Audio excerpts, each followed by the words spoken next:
அனைவருக்கும் வணக்கம். உங்கள் மங்களம் 360 news YouTube channel, MK social activist Facebook page. 28/5/2026 அன்று GR சுவாமிநாதன், V லட்சுமி நாராயணன் ஆகியோர் பொது இடங்களில் மாடுகளை வெட்ட தடை விதிக்கிறோம், பொது இடங்களில் மாடுகள் வெட்டப்படவில்லை என்பதை தமிழ்நாடு அரசின் தலைமை செயலாளரும் TGPயும் உறுதி செய்ய வேண்டும் என்று உத்தரவிட்டுள்ளனர்.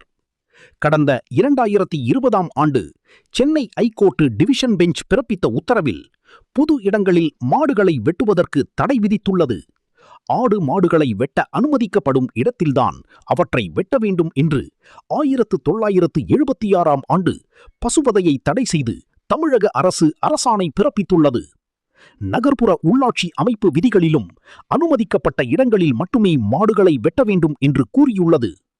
எனவே அனுமதிக்கப்பட்ட இடங்களை தவிர பிற பகுதிகளில் மாடுகளை வெட்டக்கூடாது. அனைவருக்கும் வணக்கம். நான் உங்களுடைய மங்களம் காதர், சோசியல் ஆக்டிவிஸ்ட். நிச்சயமாக இந்த நீதிமன்ற தீர்ப்பை நம்ம ஏற்றுக்கொள்வோம், நடைமுறைப்படுத்துவோம். ஆனால் நாம் கேட்பது என்று கால அவகாசம் தான். 28ஆம் தேதி தீர்ப்பு வழங்குகிறாங்க.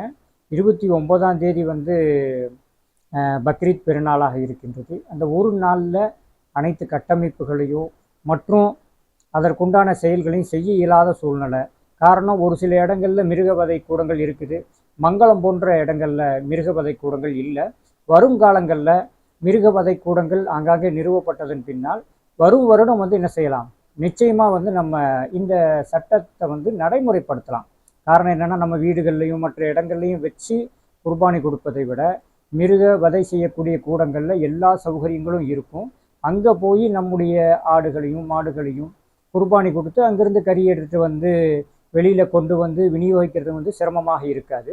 ஆனால் இந்த கால அவகாசம் இல்லாததுனால தான் நேற்று சில இடங்களில் சில பிரச்சனைகள் நிகழ்ந்து விட்டது. நிச்சயமாக இந்த கோர்ட்டினுடைய தீர்ப்பை நம்ம மதிக்கிறோம் மற்றும் இதை நடைமுறைப்படுத்துவோம்.